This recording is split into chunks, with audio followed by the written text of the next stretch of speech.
del Instituto de Investigaciones Culturales Museo, les da la más cordial bienvenida esta tarde a la presentación del libro Vivir a Contracorriente, Arreglos Parentales de Varones Gay en la Ciudad de México, del doctor Óscar Emilio Laguna Maqueda.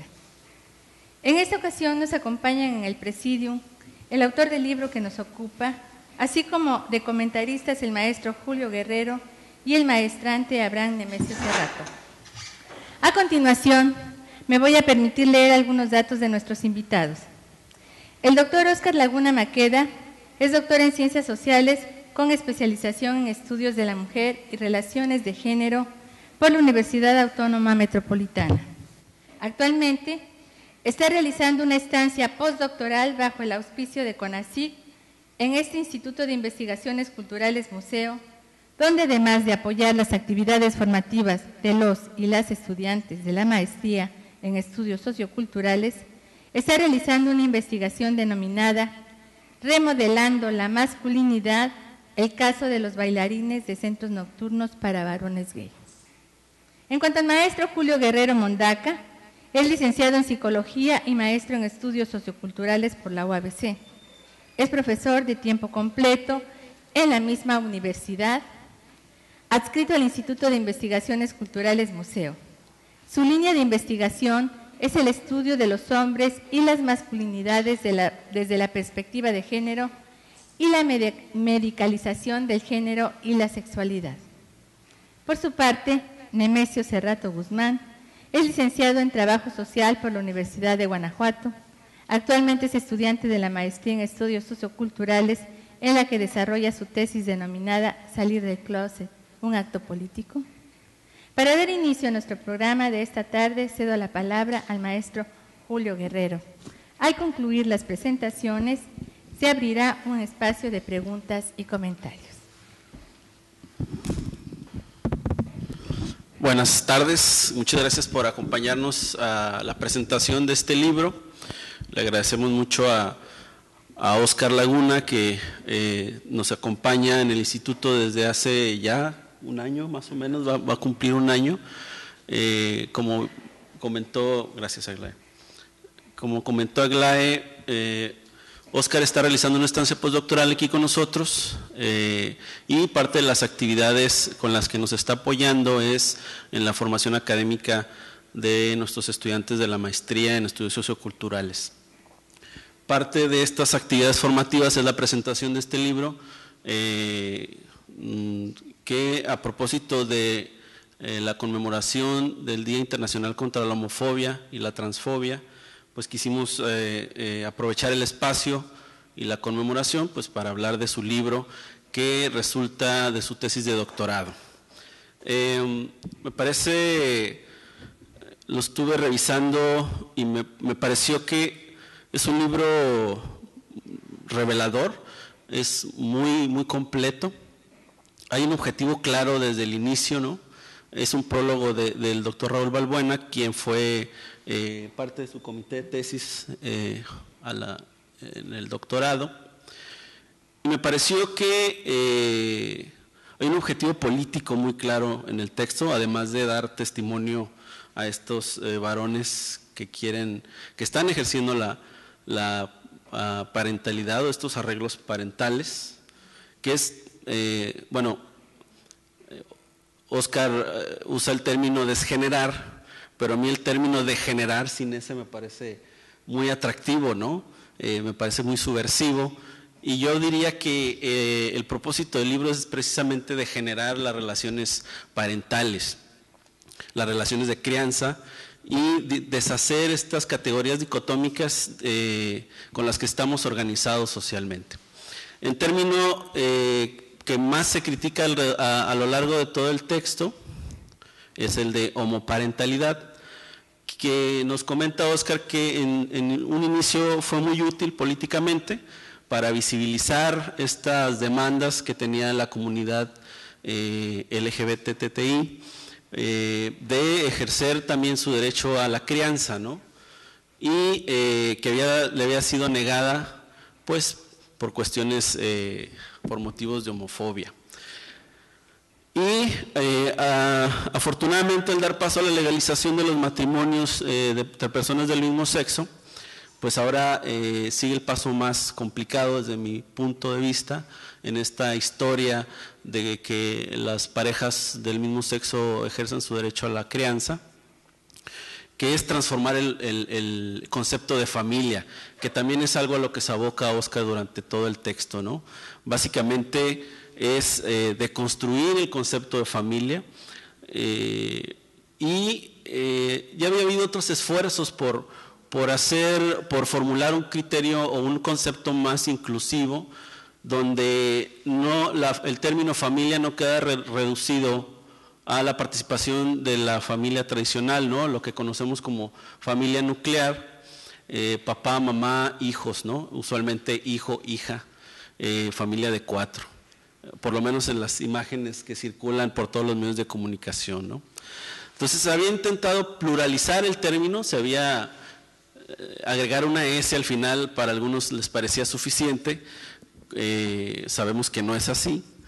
Entonces la propuesta de Óscar va en ese sentido, ¿no? De en verdad transformar el concepto de familia. Estamos regidos por el marco jurídico, sabemos que en la práctica en realidad tal vez jamás ha existido ese tipo de familia, ¿no? La monogamia se cumple en un porcentaje muy bajo. Hay gran cantidad de familias monoparentales, hay gran cantidad de familias reconstituidas. Entonces, en verdad, el modelo de familia que nos ha sido modelado o socializado o con el que hemos sido adoctrinados, tal vez nunca ha existido, ¿no? Ese es como mi análisis. Y la idea de este libro es precisamente dar cuenta de ello, ¿no? Me parece un libro muy digerible en su lectura, pero al mismo tiempo muy complejo. Me parece que es muy didáctico.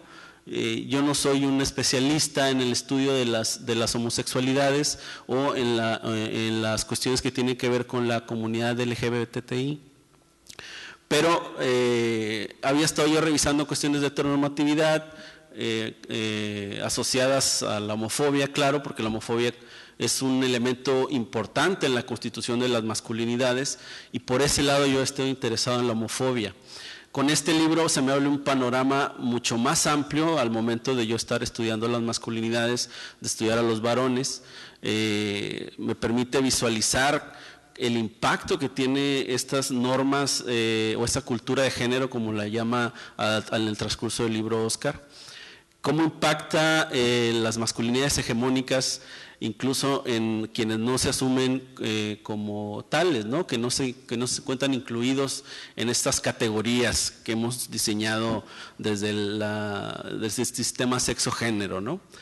Es importante recordar que el libro es producto de una investigación exhaustiva para la tesis de doctorado.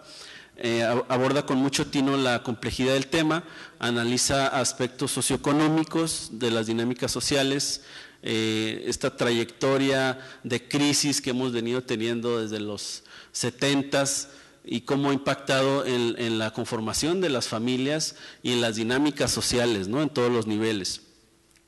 Y por supuesto que esto, aunque había sido un factor de pobreza, de generadora de necesidades, pues también detonó ciertas dinámicas que venían de alguna forma favoreciendo otras manifestaciones de existencia social, ¿no? Que también lo contempla en su texto y lo explica muy bien Óscar. Las explicaciones surgidas desde los estudios de masculinidad para criticar la cultura de género y el patriarcado están presentes en todo el texto. Hay una revisión y un análisis del impacto de los medios de comunicación en la aceptación paulatina de las personas de la diversidad sexual y afectiva. Las modificaciones, hay también una crónica de todas las disputas jurídicas alrededor de la inclusión de la posibilidad de matrimonio entre personas del mismo sexo en el país y en el mundo. Y también toca el tema de la medicalización y posteriormente los procesos de normalización de la homosexualidad en el ámbito médico, ¿no? También ese es otro elemento que se integra al fenómeno de los matrimonios entre personas del mismo sexo, que precisamente es lo que permite que hoy estemos conmemorando la erradicación de la homofobia o esta iniciativa para erradicar la homofobia en el mundo, que es despatologizarla, quitarla las etiquetas que convierten este tipo de prácticas sexuales en inapropiadas o enfermas, ¿no? Y no solo es una propuesta conceptual para teorizar sobre las experiencias parentales de personas con preferencias no heterosexuales, es un libro que realiza de principio a fin la deconstrucción del concepto de familia. Uno termina reflexionando sobre la posibilidad de transferir el vocablo arreglos parentales a los estudios de género en todos sus aspectos, no solamente cuando se hable de estudiar la condición de existencia de las comunidades de la sexualidad diversa y afectiva. O sea, creo que el término de arreglos parentales, que es el que propone el texto, nos va a venir a abrir un panorama también a las familias o a las personas que pretenden iniciar o fundar un arreglo parental, ¿no?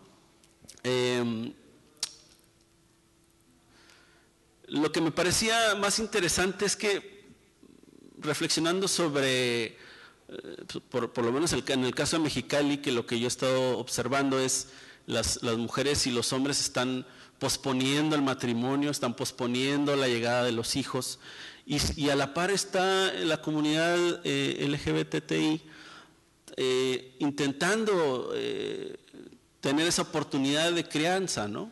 Entonces me pareció muy importante esta comparación porque pues hay un sector muy conservador en la sociedad que pronostica el fin de la familia con la legalización de los matrimonios entre personas del mismo sexo, cuando en realidad ese fenómeno pues ya se venía dando entre las personas que nos autodenominamos como heterosexuales, ¿no?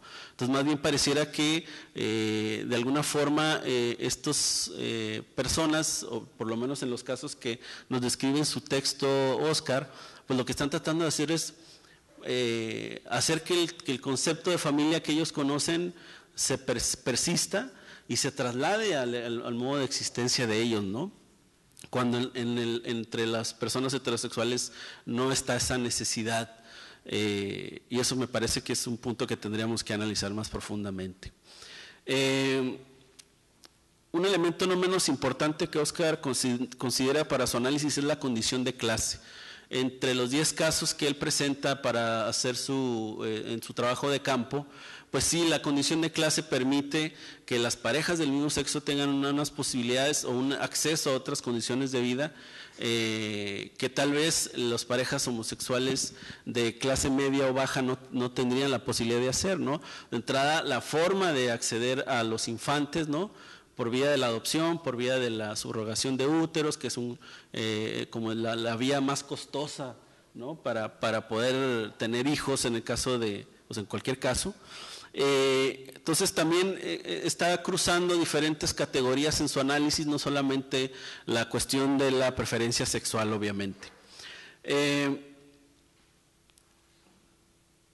Tradicionalmente una parte importante de la crianza es enseñar a los niños y niñas a convertirse en personas masculinas o femeninas.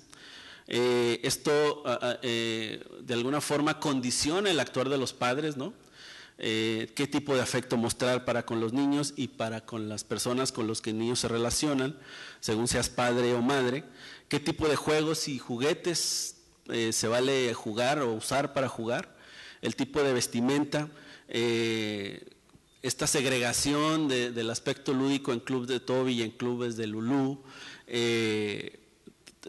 la asignación de juegos relacionados con la guerra, el deporte para los niños, las muñecas y las cocinitas para las niñas, todo esto, estas tradiciones de crianza o estrategias de crianza que veníamos practicando se van a ver irrumpidas cuando empiece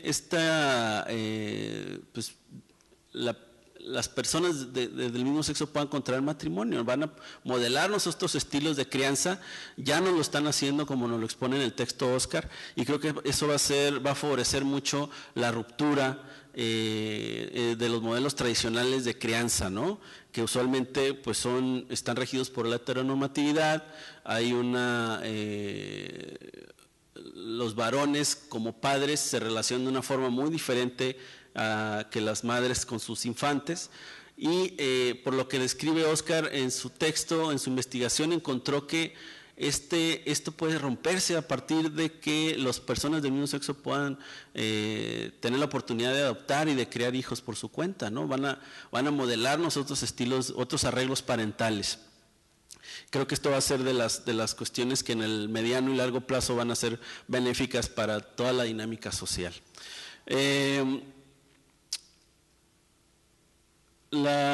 Identifica temas cruciales como la necesidad de integrar al Censo Nacional de Población reactivos que identifiquen las características demográficas de la comunidad LGBTTI. Sin estos datos, como bien lo reflexiona Óscar, es imposible dimensionar las necesidades de esta población en México. Son datos indispensables para generar políticas públicas para su beneficio. De entrada hay una renuencia de parte de las instituciones de la seguridad social, o por lo menos apenas se está abriendo la posibilidad de que los derechos se extiendan a la pareja cuando es del mismo sexo, ¿no? En Mexicali habría que analizar el dato, no sé cómo están funcionando en ese sentido. Seguramente hay un vacío en la normatividad para que esto se lleve a cabo, habría que analizarlo.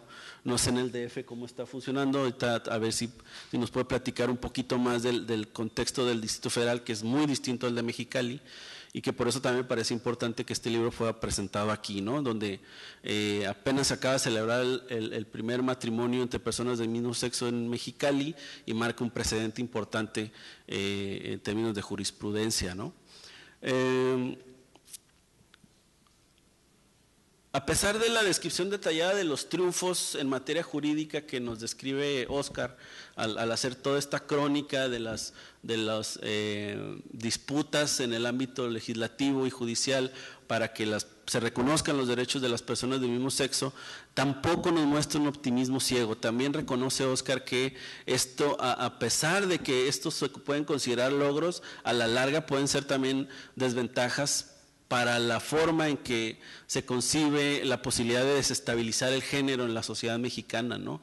Esta idea de que las parejas del mismo sexo quieran integrarse o intenten adoptar los arreglos parentales de las familias tradicionales podría ser contraproducente, y interrumpir esta revolución al interior de las dinámicas sociales, ¿no? Entonces también tendríamos que estar al pendiente de si los logros en términos jurídicos se van a reflejar también en logros en términos de nuevos arreglos parentales para toda la sociedad, no solo para la posibilidad de contraer matrimonio en las parejas del mismo sexo. Me parece que será muy interesante seguir de cerca el desarrollo de los casos que pudiste ubicar. A lo mejor me imagino como Óscar en 10 años platicando con los hijos de estas parejas, identificando qué representó para ellos crecer o haber sido criados por parejas del mismo sexo, cómo hicieron para romper la burbuja esa a la que nos platicas.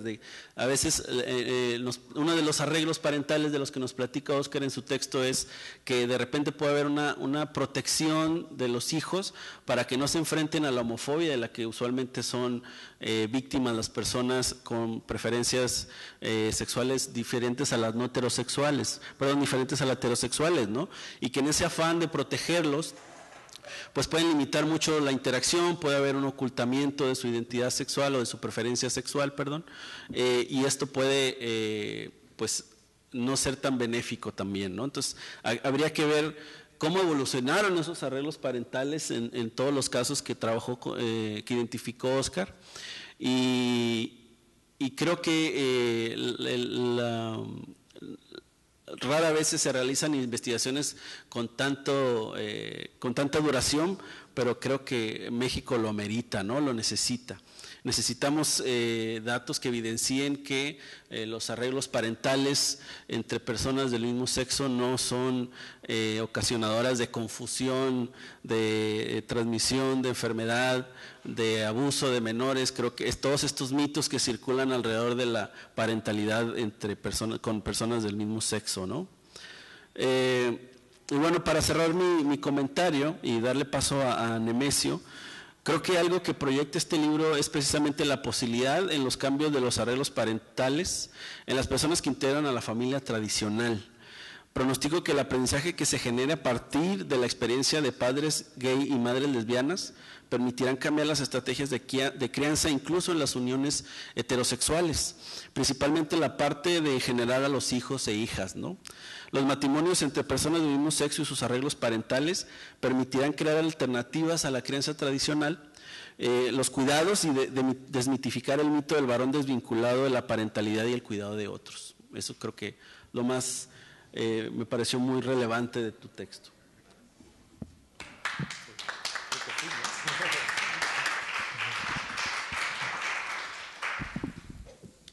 Buenas tardes, muchas gracias a todas las personas que nos acompañan, poquitos pero comprometidos, y gracias a Óscar por la invitación.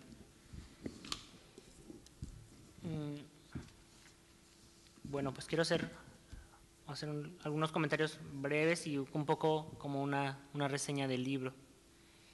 En la actualidad, las transformaciones sociales que impulsaron las luchas de los movimientos feministas y la liberación homosexual han apoyado el reconocimiento y el respeto a los derechos humanos de las personas de la diversidad sexual y afectiva, lo que tiene como consecuencia que se visibilicen algunos fenómenos sociales que permanecían ocultos en el concierto social, como lo son la parentalidad de personas del mismo sexo.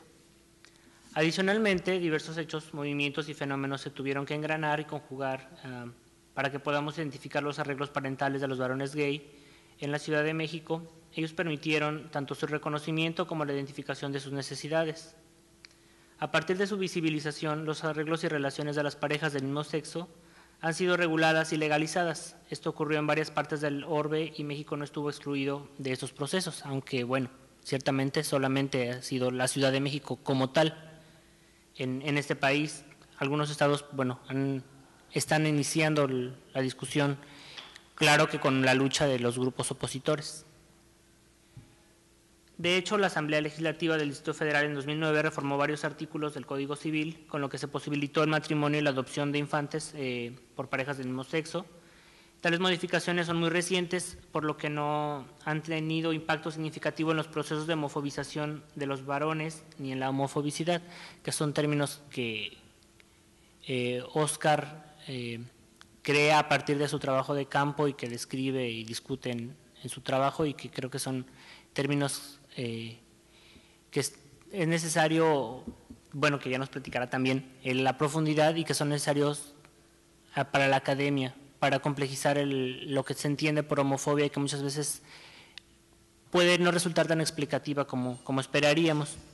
También en este cambio en la legislación, pues es como un juego doble. Por un lado, los cambios sociales impulsan y requieren los cambios en la legislación, pero los cambios en la legislación no quieren decir que inmediatamente se vayan a reflejar, como Óscar lo explica, y que se vayan a reflejar ni siquiera para los grupos para los que fueron diseñadas, y mucho menos para el global de la población. Se requiere un trabajo más amplio y pues una continuidad en la legislación y también en las instituciones que están encargadas de llevar a efecto el cambio en las leyes. Uno de los fenómenos que se ha visibilizado a partir de tales transformaciones es la identificación de los arreglos parentales de los padres gay, lo que ha traído como consecuencia que se reconoció su existencia y se formularon leyes que apoyan el reconocimiento de los derechos de los que habían sido excluidos, como es el caso del derecho a contraer matrimonio y adoptar infantes. Desafortunadamente, también ha significado que se incrementaron los temores y se apoyaron los estereotipos contra los varones gay, que los señala como seres perversos que desean abusar de menores, como ya lo mencionaba Julio, y que finalmente es una realidad que ya existía, pero que no se hacía visible. Y esto ha tenido como, también ha ha jugado como un papel importante en esas discusiones, ¿no? De los mitos y los estereotipos de qué va a pasar si dos personas del mismo sexo educan o crían a una persona. Bueno, no quiere decir que porque ahora existe en la ley se pueda hacer y antes no haya existido, ¿no? Sino que es algo que se visibiliza pero que ya existía. En este contexto, bueno, Óscar es que realiza su investigación, en la cual buscó reconocer qué problemas se enfrentan los varones gay para configurar sus arreglos parentales, cuáles son las vías para acceder a los hijos e hijas, así como identificar los elementos que toman en cuenta para su educación y los problemas que enfrentan para configurar dichos arreglos. Si bien, como les mencionaba, este no es un tema nuevo, y ya en otros países como en Europa, en Estados Unidos y Canadá se han realizado estudios de los arreglos de la diversidad sexual y afectiva. Para el caso de México pues es un tema nuevo que no se ha estudiado, por lo cual el documento de Óscar busca apoyar el conocimiento de los arreglos parentales de los varones gay. Óscar dividió la obra en 5 capítulos. En el primero describe los encuadres y perspectivas que utilizó, tanto para identificar el fenómeno como para analizarlo y para intentar comprender su complejidad. En este apartado detalló los esfuerzos conceptuales que se han desarrollado para explicarlo. A partir de la lectura de numerosos autores y autoras, identificó 2 corrientes que se han formado y que continúan enriqueciéndose con los trabajos recientes. Por un lado, la corriente atlántica, que incluye autores de los Estados Unidos, Canadá y el Reino Unido, así como países de la Commonwealth, de Australia y de Nueva Zelanda, y por otro lado la corriente franco-latina, que aglutina a los países de ascendencia latina. Una de las principales diferencias entre las 2 corrientes es la manera de nombrar a los arreglos parentales de la diversidad sexual y afectiva. La corriente atlántica los denomina paternidad gay y maternidad lésbica, mientras que la franco-latina utiliza el vocablo de homoparentalidad, la cual fue acuñado por la Asociación de Padres Gay y Lesbianas de Francia. Óscar señala cómo ambos posicionamientos vuelven a favorecer la inclusión de los arreglos parentales en dicotomías, que más que un apoyo al conocimiento del fenómeno lo encasillan en nociones binarias.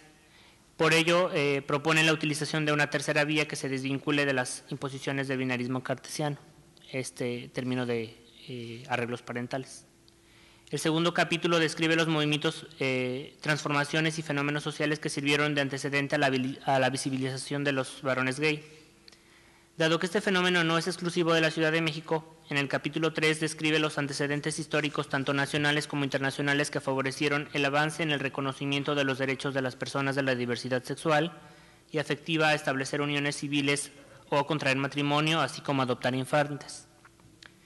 Puesto que la Asamblea Legislativa del Distrito Federal reformó recientemente varios artículos del Código Civil, ello significó que los padres gay del estudio tuvieron problemas para conciliar el ejercicio de la parentalidad y la gaycidad.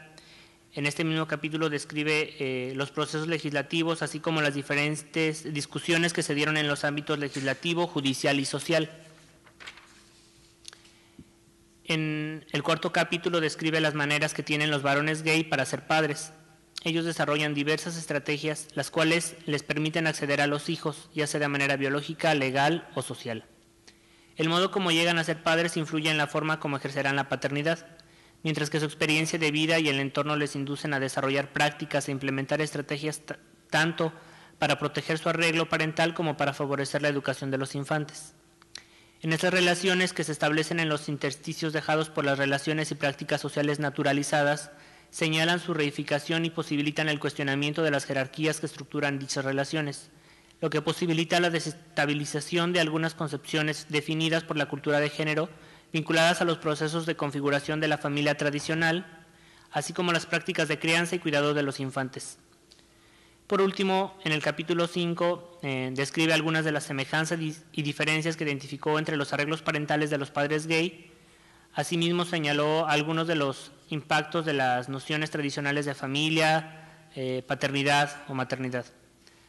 Además, que describe la neoparentalidad como una manera razonada y novedosa de generalizar a los hijos e hijas. Los arreglos parentales de los varones gay parecerían una copia de los patrones heteronormativos que los excluyen y estigmatizan. No obstante, su presencia y visibilización trasciende los ámbitos domésticos y repercuten en las maneras de concebir lo universal y la otredad. La existencia de esta parentalidad señala otras vías excluidas por los códigos de conducta delineados por la cultura de género, desestabilizándolos y mostrando la posibilidad de su transformación.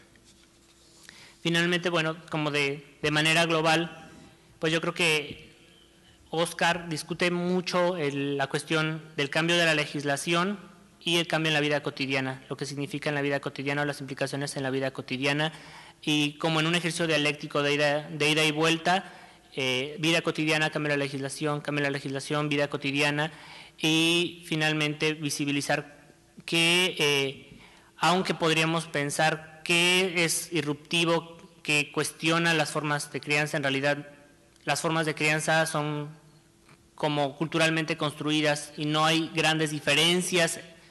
Sí hay espacios para el cambio, sí hay espacios para aprender a ser hombres y a ser mujeres de manera distinta al interior de parejas del mismo sexo, sin cuestionar, o más bien cuestionando los mitos y los estereotipos al respecto de este tipo de crianza. Y pues bueno, por mi parte sería todo y muchas gracias.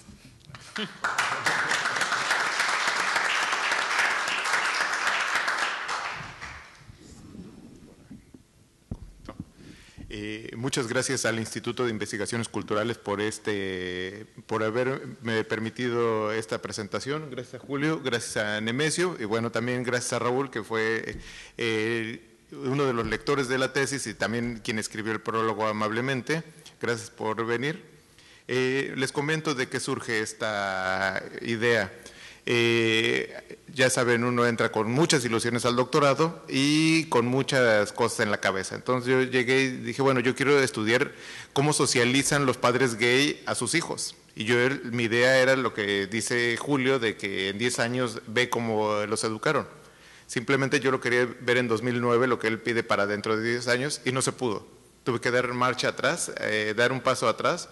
Es decir, porque simplemente los papás no me dejaban hablar con los hijos estaban muy pequeños y había mucho conflicto para poder acceder a los informantes. Entonces, al dar marcha atrás dije, bueno, ¿qué está pasando? ¿Qué me dice la realidad? Que los padres gays tenían una homofobia muy fuerte, porque como gays fueron educados de que no se podían reproducir, que estaban haciendo algo malo, y esas dos situaciones les causaba temor. Entonces, algo muy frecuente de que hablaban los padres gay era el temor a hacer algo mal, el temor a hacerle daño al niño, el temor a que la sociedad fuera a agredir al niño. Entonces, a partir de ese temor empiezan a crear estrategias para evitar que el niño sea afectado y en el trasfondo lo que quieren es tener una familia tradicional. Ellos no buscan ni cambiar la sociedad ni destruirla, simplemente hacer lo mismo que ellos como fueron educados, una familia que si bien no va a ser papá, mamá e hijos, sí de papás e hijos o papá, hijos, hijas. Entonces ellos, aunque intentan hacer lo más parecido, en ese mismo intento empiezan a destruir todas las ideas que tenemos vinculadas a la familia, porque al haber una mamá se divide el trabajo doméstico en lo que hace la mamá, la manera de cómo educa a los hijos, y el papá cuál es la representación que tiene. Entonces, ahí es cuando empieza a tronarme la noción de familia que nace en la Ilustración y donde surge esta idea de arreglos parentales, es decir, ¿por qué llamar familia a algo que ya no está tan vigente, aunque todos en la cabeza tengamos una idea de cómo quiere ser o cómo debe ser? Entonces fue como meter una cuña a esa noción de familia para decir, bueno, hay otro tipo de arreglos, llamémoslo arreglos parentales, para describir todo este tipo de formaciones que se están dando en la sociedad, que están en todas partes. En la Ciudad de México tal vez sean más visibles porque ha habido como avances legislativos en cuanto a evitar la discriminación, la homofobia, a castigarla, y ha facilitado que determinados grupos de personas tengan mayor libertad para expresar su sexualidad abiertamente y para decir cuál es su preferencia, que en otras partes del país, incluso aquí en Mexicali, es mucho más difícil. Entonces, todo ese tipo de factores se fueron engranando para que pudiéramos identificar ese tipo de arreglos parentales en la Ciudad de México. Yo empecé el doctorado en febrero del 2009, en diciembre es cuando se modifica el Código Civil del Distrito Federal, que es como un parteaguas.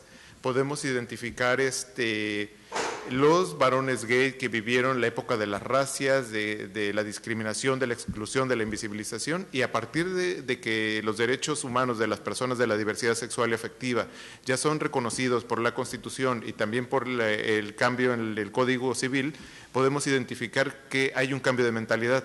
Los mismos gays de antaño dicen, es que yo cuando era joven yo no hacía eso de agarrarme en la calle, besarme con mi pareja, porque me hubieran apedreado o me hubieran llevado a la delegación. Ese es el cambio que se está viviendo en la Ciudad de México a partir de que se están combatiendo jurídicamente la homofobia y de que se están reconociendo los derechos de las personas de la diversidad sexual y afectiva. En este ámbito es donde desarrollo mi investigación. Básicamente yo investigué entre varones que tenían ese temor.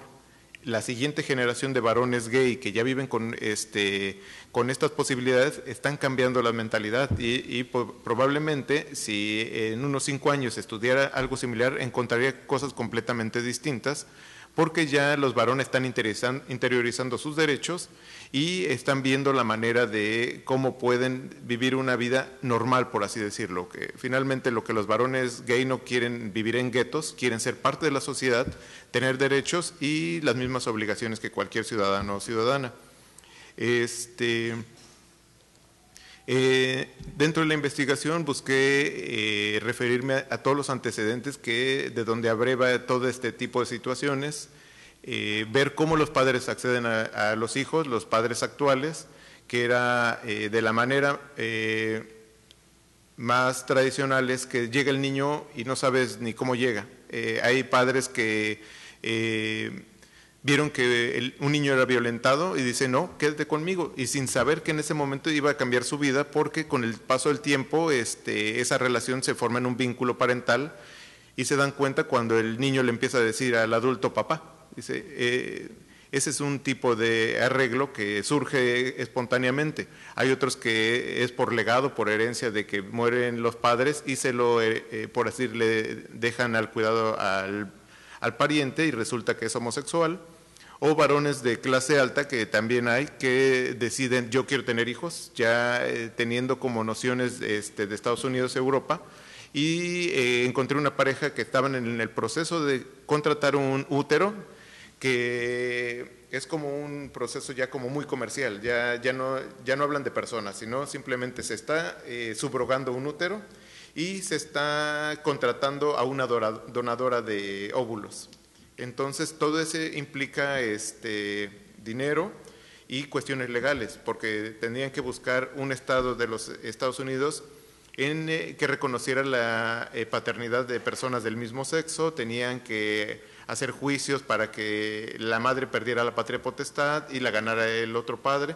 Son cuestiones legales que resultan onerosas, pero dice, finalmente tuvimos a Lola, llegó Lola por ese camino y decían, es que queríamos que alguien que fuera de nuestra sangre, que yo le decía, bueno, y si hubieras criado un bebé de brazos, de una casa cuna, ¿no hubiera sido tu hijo también? Dice, no, sí hubiera sido mi hijo, pero que quería saber que mis genes iban de por medio. Entonces dije, bueno, básicamente son varones que fueron educados de determinada forma y dan continuidad a algunas nociones, en este caso de que es sangre de mi sangre. Entonces, ese tipo de cosas podemos verlas reproducidas. Por eso yo decía, más que cambiar ellos quieren darle continuidad a lo que conocen.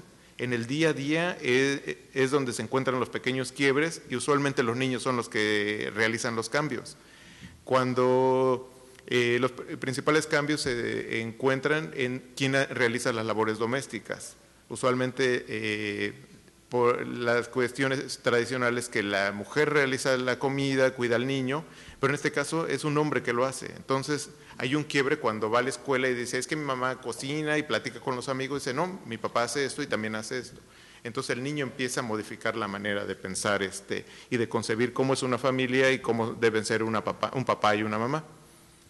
Eso era lo que les quería comentar. No sé si gusten que haya preguntas. A mí me gustaría, cuando estuve leyendo las descripciones, los relatos de las personas con las que participaste, con las que trabajaste, hacías una referencia constante a que integraban las prácticas de las familias heterosexuales en las propias, ¿no? Pero pues obviamente esa misma estrategia quebraba el modelo de familia tradicional, ¿no? Me llamó mucho la atención, los querían educar como, o sea, para que tenga novia, para que, o sea, pues, en la heterosexualidad lo estaban educando, no recuerdo ahorita el nombre, pero me llamó la atención esa parte de, Trinidad. De Trinidad. Entonces le dice Trinidad a Oscar, ¿no? Dice, entonces él ahorita que tiene novia, cuando además su novia llega a nosotros, fue también así de, ¿irá a decir que no? Tampoco fue un proceso fácil, no vayas a pensar que la niña llegó y, ay, qué bueno que son jotos. Pues no, también es un proceso que la niña tiene que ir entendiendo y fue bien pensado para ella buscar estrategias, porque no son las mismas estrategias que utilizas con tu hijo, sin embargo hay algunos que sí. Están tratando de conciliar algo que tal vez, con lo que ellos no crecieron, ¿no? O sea, ellos tal vez crecieron, estoy asumiendo, no tengo la historia de vida de Trinidad, pero asumo que creció con un deseo homosexual y ahora está tratando de criar a una persona en la preferencia sexual que tal vez no es la propia, ¿no? Esa es la parte que me parece muy interesante, cómo va a ir quebrando estos modelos de socialización, porque a la par de que le está permitiendo o ayudando a experimentar ese deseo heterosexual, también la está educando en un modelo no tradicional, ¿no? O sea, hay unas prácticas al interior del espacio doméstico que no tienen que ver con lo que usualmente vemos en las familias, de la madre cocinando en la cocina y el padre saliendo a trabajar, que bueno, hace mucho que eso ha venido cambiando, pero acá lo ven desde el nacimiento, ¿no? Entonces eso me parece súper atractivo. A mí me gustaría que nos platicaras un poco más esto que comentabas de las ventajas y desventajas de institucionalizar el matrimonio entre parejas del mismo sexo. ¿Cuáles son las ventajas y desventajas que tú pronosticas? Ok, bueno, primero te comento, sí, Trinidad, él comentó, nosotros como parejas del mismo sexo somos como la escuela cotidiana del sexo. Lo que es inusual en muchas familias heterosexuales es que el sexo es como tabú. En nosotros eso lo tenemos que hablar desde muy temprana edad para que el niño aprenda que hay distintas formas de relacionarse erótica y afectivamente con las personas del mismo sexo o de toda una diversidad. Dice, desde siempre le dijimos a mi hijo, es un niño el que tenían, cómo era la sexualidad, cómo podía haber diferencias, para evitar que tuviera problemas. Ellos, al estarle dando instrumentos al hijo, se quedan con determinados atavismos, porque en otra de las partes hablan de sexualidad, hablan de condones, hablan de cuidarse, de una sexualidad sana y segura, pero de repente el hijo, de repente es mayor de edad, tiene una novia y empiezan a tener relaciones. Y les dice, por alguna razón platican que tuvieron que comprar una prueba de embarazo, y dice, ¿pero por qué? Y dice, es que pudo haber algún problema, y dice, ¿pero cómo tienes relaciones? Y dice, no, calma, ya hemos tenido relaciones mucho tiempo y salió negativo, pero creo que se rompió el condón, algo así, pero ellos practicaban sexo seguro. Y la idea de que Trinidad era de que no, sexo hasta después del matrimonio. Entonces él daba continuidad a unas cosas cuando el hijo ya iba como más avanzado en educación sexual y que le compartía a su novia. Ese tipo de cambios hay. En cuanto a lo que me comentabas, ¿cuál era? Como las ventajas y desventajas de institucionalizar el matrimonio entre personas del mismo sexo. Primero, ventajas es reconocer que hay otro tipo de arreglos que se están conformando en la sociedad, darles derechos, al igual que obligaciones. Se permite sobre todo que haya un mecanismo legal para adopción de infantes. Algunas parejas van, no sé si aquí en el estado de Baja California, pero por ejemplo en Guerrero, Veracruz, Puebla, en estados de extrema pobreza, es común que determinadas familias regalen al niño a cambio de determinado monto de dinero. Una pareja de hombres recibe a 3 niñas de esa manera, no hay intercambio de dinero, simplemente la familia no se puede hacer cargo de las niñas y le dice, por favor, cuídala.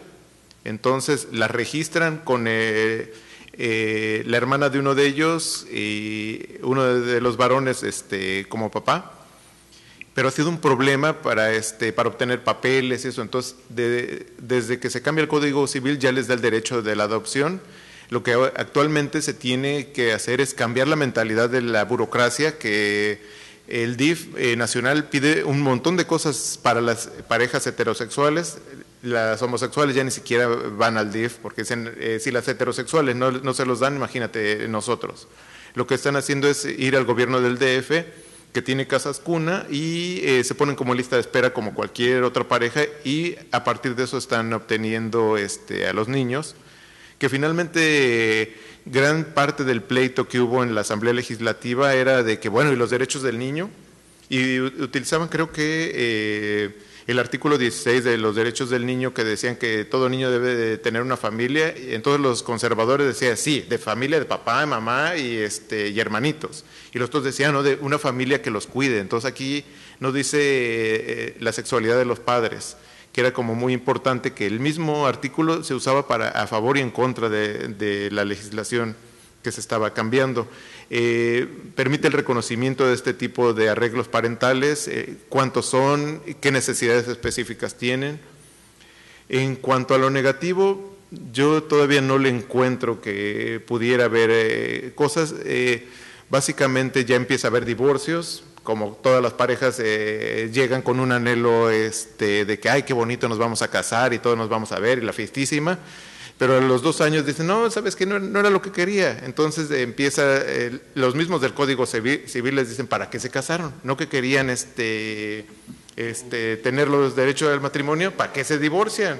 Entonces, bueno, ¿por qué no le dices lo mismo a los heterosexuales? ¿Para qué se casaron? Si te ibas a divorciar a los 6 meses. Como que nos ayuda a cambiar la mentalidad, reconocer los derechos que habían sido invisibilizados a las personas de la diversidad sexual y afectiva, y permite sobre todo borrar vacíos legales en cuanto a cuestiones de herencia, que muchas parejas moría la pareja y la familia llegaba y decía, tú no eres nadie, aunque ellos pagó la mitad de la casa, la casa está a nombre de mi hijo que murió, entonces todo pasa a ser nuestro. Entonces todo ese tipo de cosas se están como ordenando. Yo creo que es el cambio benéfico, y uno de los mayores cambios sería el cambio en la mentalidad. El cambio en la mentalidad en la sociedad de que hay otro tipo de arreglos parentales, otro tipo de familias que incluso no puede haber hijos, porque siempre una obligación y una presión social es a los nuevos recién casados decirle, bueno, ¿y los niños cuándo? Como que la obligación de la pareja es procrear y tener hijos. Entonces, incluso en ese sentido, apoya de decir, bueno, también es tu derecho de decir, yo no quiero hijos, yo quiero vivir con mi pareja y no tenerlos. Nuestro crecimiento no depende de criar otros sujetos. Nuestro crecimiento va a ser entre nosotros 2 o 3. Ahora sí que también nos abre la oportunidad de que hay otro tipo de arreglos, y que sean reconocidos, pero bueno. Sí, la pregunta iba en ese sentido, ¿no? Porque tengo amigos gays que han cuestionado esta iniciativa de legalizar los matrimonios, y la crítica es, bueno, va a perpetuar un modelo de convivencia el cual estamos criticando, ¿no? Que ha establecido jerarquías en las parejas, que impide otros tipos de arreglos. Entonces, tal vez a la larga lo que va a hacer es que el Estado termina monitoreando y exigiendo un tipo de convivencia como se les ven exigiendo a los heterosexuales, ¿no? Ok, Olinka. Oye, yo sé que hay como asociaciones de mujeres que van defendiendo, pero funciona igual con los hombres, hay también asociaciones donde se reúnen. No, ahí se cruza la masculinidad, hay problemas en cuestiones de masculinidad. Un hombre para ser hombre no pregunta.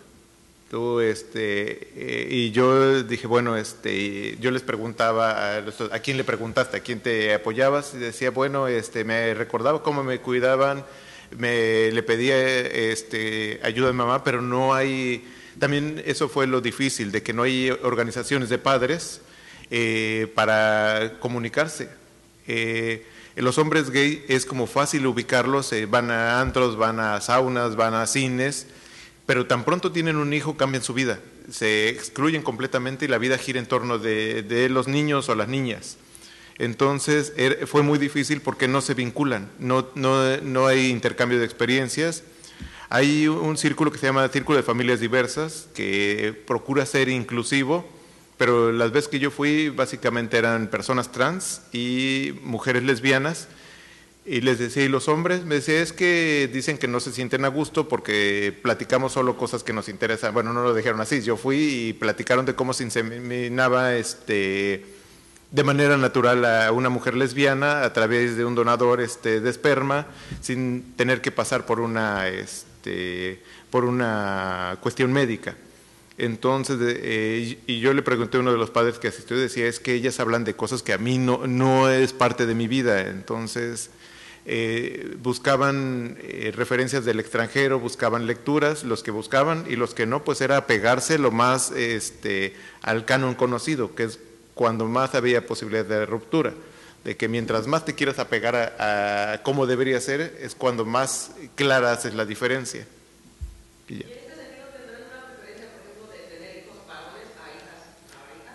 Por ejemplo, los que iban a subrogar útero, yo les dije, bueno, ¿y tú qué quieres? Pues si ya estás decidiendo que quieres tener un hijo y que sea sangre de tu sangre, ¿tú qué quieres? Me decía, yo preferiría niño. Y digo, ¿por qué? Dice, porque eso de la menstruación y eso, pues yo no sé. Dice, pero se aprende, así que no necesitas tener cuerpo de mujer para poder educar a tu hija de cómo debe ser. Incluso a tu hijo le puedes dar la misma educación sexual. Pero decía, no, yo me sentiría más a gusto con niño. Pero como muchas veces los niños llegan sin pedirlos y sin pensarlo, no tienen los varones la oportunidad de pensar qué querían niño o niña. Simplemente estos varones que fueron a Veracruz y creo a Puebla a tener las niñas, fueron 3 niñas y así fue como llegaron. Entonces no pudieron ni siquiera decir yo quiero niño. Ahora sí que no hay mucha toma de decisiones. Hay padres que se casan, que saben que son homosexuales, se casan, tienen como una vida ejemplar de padres, pero tan pronto se divorcian, dicen, no, en este momento voy a vivir mi sexualidad que tenía reprimida, que congelé, y es cuando empiezan a cambiar y tienen que educar a sus hijos, pero usualmente no piensan tanto si es niño o niña. ¿Alguien más quiere hacer alguna pregunta? Sí. Okay.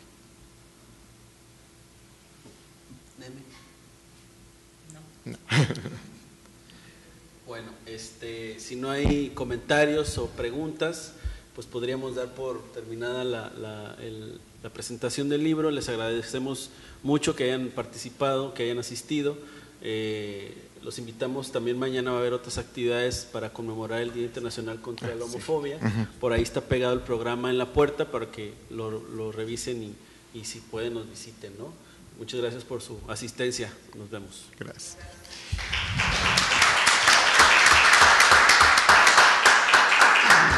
Un pequeño comercial, traje unos ejemplares por si alguien está interesado en tener el libro. Gracias. ¿Qué pasó?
Entonces, ese tipo de doble lenguaje, o la doble moral que muchas veces se dice, que pues es como tan propia, somos como muy hipócritas y nos gusta la hipocresía social, ¿no?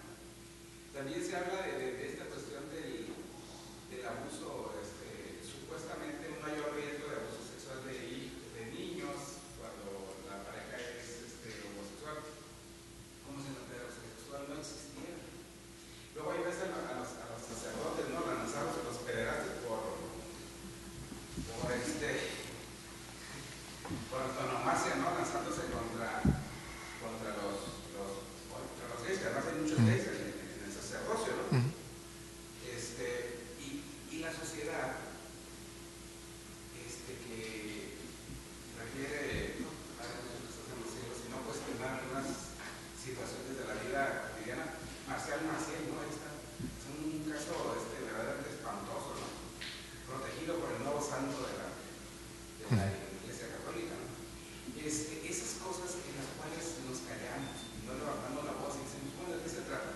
Hay mucho abuso sexual en las familias heterosexuales. O sea, las niñas sobre todo son abusadas desde el papá, el tío, el abuelo, y viven en parejas heterosexuales. Y además son cómplices, se tratan de eso. La ropa sucia se lava en casa y nunca la lavan, ¿no? Además, como que es una proyección de querer culpabilizar ahora a los homosexuales, que son más visibles o que siempre han existido, de un problema que tenemos, que además no lo queremos abordar, porque a lo mejor nos conviene que se hagan las cosas, o porque nos duele aceptar. Cuando se habla de las parejas gays y se dice que darle la posibilidad legal de existir va a dar al traste con las parejas heterosexuales, dices, o sea, tan jodida está la relación heterosexual que tú crees que ya como legalmente se pueden unir los gays, entonces ya no van a tener como opción las personas la relación heterosexual. O sea, hay muchas cuestiones como para analizar a fondo, ¿no? A lo mejor sería bueno darle un seguimiento a este tipo de parejas y ver estos hijos e hijas que crezcan en parejas homosexuales, cómo se conducen en todos aspectos, ¿no? Emocionalmente, cómo se su autoestima, cómo es, o sea, el respeto, ¿no? Qué tanto lo proyectan porque lo vivieron, y también la cuestión del abuso, pues a lo mejor no puedo decir que no vaya a haber abuso de pronto en parejas gays porque tampoco están vacunadas, ¿no? Pero sí como visibilizarlo, ¿no? Exponerlo. Ojalá si tú te dieras a la tarea de luego darle seguimiento más adelante, ¿no? A esto que has iniciado.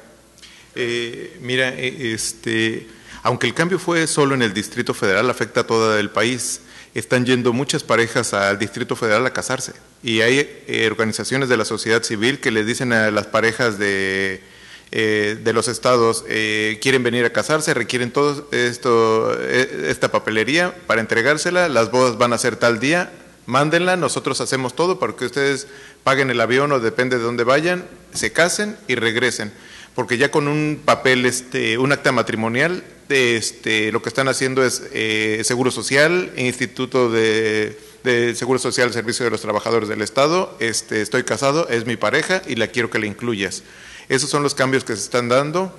También la Suprema Corte de la Justicia de la Nación está, por otro lado, avanzando, porque, por ejemplo, en Oaxaca ha habido 3 casos de que metieron amparos y se los dieron. Entonces, faltan 2 amparos más para que sea jurisprudencia y pueda haber el matrimonio sin necesidad de un cambio en la legislación nacional.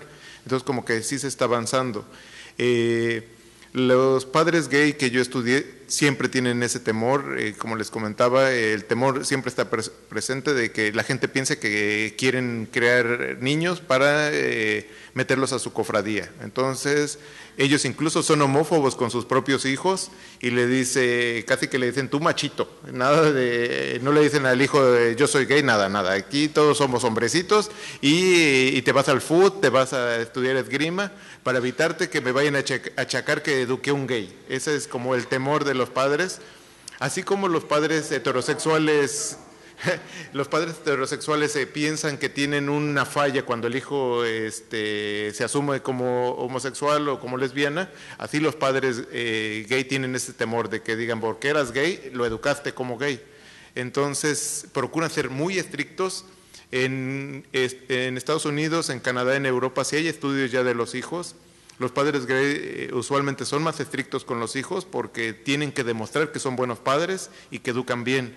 Entonces ha identificado que los hijos son como muy rectos porque el papá es hiper estricto, de que debe seguirse la norma a pie puntillas. En cuanto a madres lesbianas, se ha identificado que las madres lesbianas son como más activistas, las mujeres lesbianas son de levantar el puño y vamos contra todos, y eso se vive en la casa también. Entonces, que los hijos heterosexuales de madres lesbianas se sienten mal por ser heterosexuales, ha sido como un hallazgo. Así como, perdón mamá, el monstruo está en casa, el monstruo violento, el monstruo por el que has luchado, lo criaste. Entonces, es lo que en Estados Unidos han identificado con madres lesbianas que andan en el activismo. Entonces, si hay estudios aquí en México, pues esperemos que la vida nos dé para ver cómo se está cambiando, porque finalmente cada uno de estos arreglos parentales está poniendo un granito de arena para modificar la sociedad y la manera de cómo vemos a lo que ahora llamamos familias. Ok, pues gracias. Gracias, Oscar. No, muchas gracias. Muchas gracias.